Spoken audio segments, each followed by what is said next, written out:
29শে March সেদিনকে সূর্যগ্রহণ আছে এবং মীন রাশিতে 4টে প্ল্যানেট একসাথে থাকবে, বিরাজমান থাকবে 4টে প্ল্যানেট।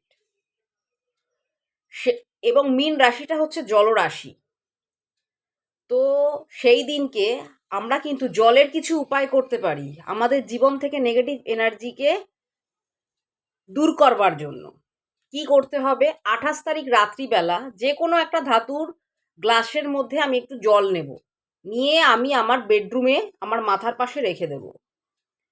এবং 29 তারিখ সকালবেলা আমরা ঘুম থেকে উঠে ওই জলটা আমরা নেব, নিয়ে আমরা গাছপালায় দিয়ে দেব এবং মনে মনে ভগবান বিষ্ণুর স্মরণ করব। তো তাতে কি হবে? আমাদের নেগেটিভ যে এনার্জি, আমাদের মধ্যে যে নেগেটিভ এনার্জি, সেই নেগেটিভ এনার্জি দূর হবে। এটা আমরা প্রত্যেকে করব এবং আমরা খুব ভালো উপকার পাবো এটা করলে।